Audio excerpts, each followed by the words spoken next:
So there you are, living your totally normal, boring life.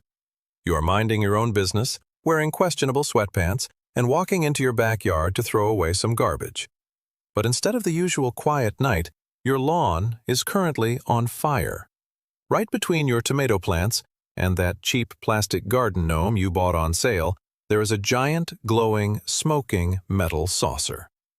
Congratulations. Aliens have officially chosen your backyard as their crash pad. Now, your first instinct might be to pull out your phone, call the police, or maybe start live streaming for clout. Resist that urge. If you call the government, a dozen unmarked black vans will show up in 5 minutes. They will lock down your neighborhood, confiscate your phone, probe your lawnmower, and permanently erase your search history. You will end up in a secret underground bunker in Nevada, wearing a foil hat and explaining to a grumpy man in a suit why an extraterrestrial vehicle smashed into your prized zucchini. So, take a deep breath, look at the shiny spaceship, and ask yourself the most important question of all. Are they here to conquer humanity, or did they just suck at parallel parking? Let us be honest for a second. If an advanced civilization traveled thousands of light years across the cold, terrifying void of space, past exploding stars, lethal radiation, and stray asteroids, only to crash into your wooden fence, their technology might be a little overhyped. Either that, or their driver education courses leave a lot to be desired. Naturally, the hatch will open. A cloud of mysterious green smoke will pour out, accompanied by neon lights and sound effects that cost more than your house. And then, out comes the driver. Forget everything Hollywood taught you. It will not be a super-intelligent giant brain or a terrifying monster with razor-sharp teeth. It will probably be a small, skinny gray guy with giant black eyes who looks like he has not slept since the Big Bang. And judging by the way he is clutching his alien steering wheel, he is just as terrified as you are. What do? Step 1. Do not offer him a glass of tap water. You have no idea if H2O acts like acid on his skin, and the last thing you want on a Tuesday night is to accidentally dissolve an intergalactic ambassador in front of your shed. Step 2.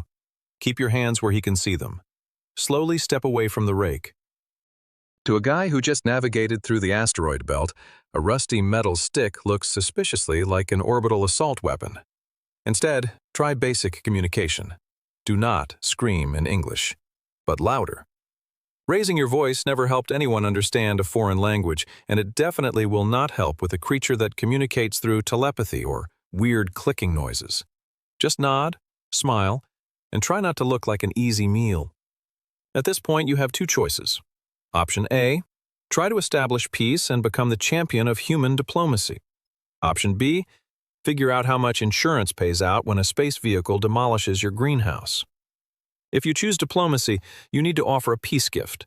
But what do you give a creature that has mastered interstellar travel? A half-eaten bag of potato chips?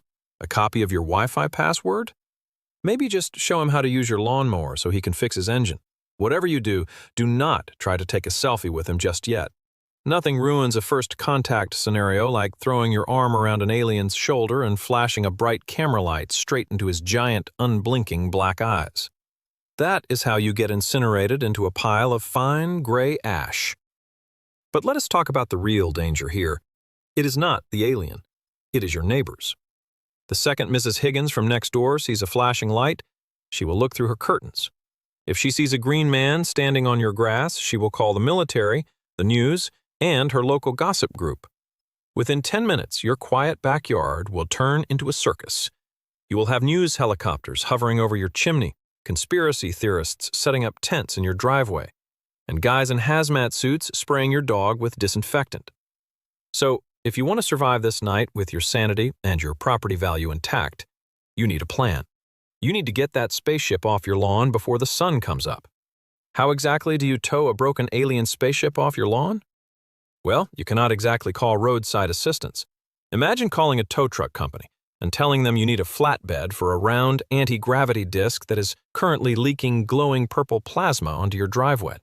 The guy on the phone will either laugh, hang up, or send a psych ward team to your front door. This means you and your new gray friend are on your own. First, you need to assess the damage. Walk around the ship. Try not to slip on the exotic space liquid, which smells suspiciously like burnt electronics and cheap air freshener. If you see a dent in the hull, check if it was caused by your fence or if they hit a stray satellite on the way down. If the spaceship is totally wrecked, you have a major problem. The alien is now your roommate. Think about that for a second. You're going to have to explain house rules to a creature that does not understand what a microwave is.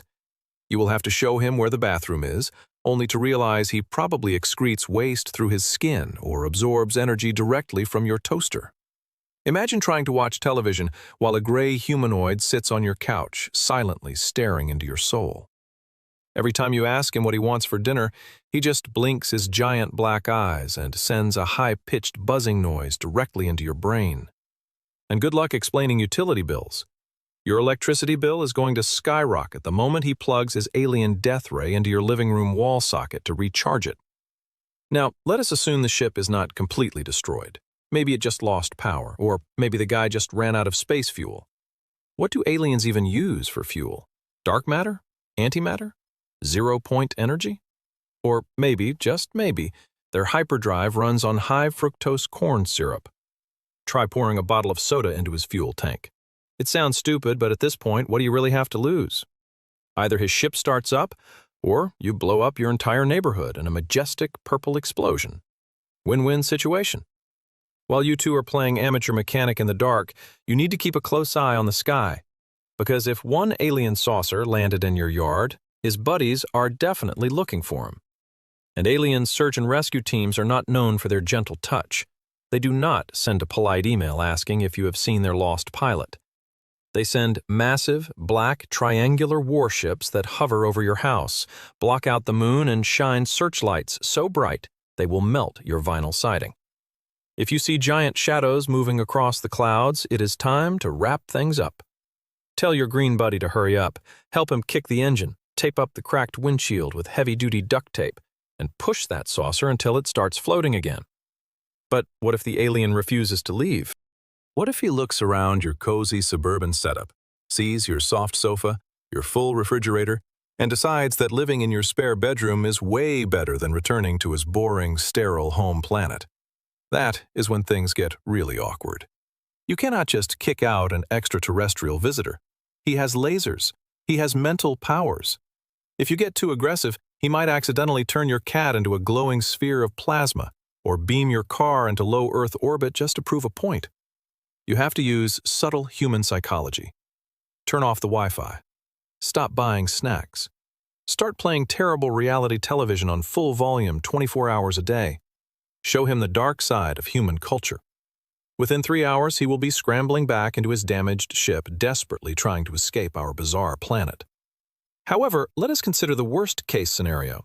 What if the crash was not an accident at all? What if this guy was not an innocent explorer who made a wrong turn at Jupiter? What if he is the vanguard of an invasion fleet, and your backyard was chosen as ground zero? If this guy is an advance scout for an invasion, he completely blew his mission by crashing into your lawnmower. But still, you need to handle this carefully. If you see him pulling out a glowing silver tube with ominous red buttons, do not wait to find out if it is a communication device or a disintegrator beam. Throw your garden hose at him and run. But let us be realistic for a minute. If an alien civilization wanted to invade Earth, they would not send one guy in a shiny saucer to land in a suburban backyard. They would just drop a large rock from orbit or wipe us out with a microscopic space virus before we even noticed they were there. So if a lone creature is standing on your grass, sweating light green liquid and looking at his broken engine, he is probably just a cosmic tourist who forgot to update his galactic navigation maps. If you actually managed to help him fix his ship, congratulations, you just saved an alien life and prevented an intergalactic incident. Before he hops back into his saucer and blasts off into the night sky, leave him with a quick warning. Tell him to avoid military bases, stay away from major cities, and for the love of the universe, tell his friends to stop abducting cows. We need those for milk and cheeseburgers. As his ship hovers up into the clouds, leaving behind a faint smell of ozone and a giant scorched ring on your lawn, take a moment to appreciate what just happened. You did not panic. You did not get taken to a government facility, And you now have the greatest story in human history, which absolutely nobody will ever believe. The next morning, when your neighbors ask why your grass is black and why your fence is smashed to pieces, just tell them you had a small grilling accident. It is much easier than explaining why you spent your Tuesday night doing emergency repairs on a flying saucer with a roll of duct tape and a bottle of soda. If you ever find yourself facing a glowing saucer in your backyard, remember these simple rules. Stay calm. Do not drink the space fluid. And keep your duct tape handy. Because in a universe this big and full of terrible drivers, you never know when the next cosmic tourist is going to ruin your garden.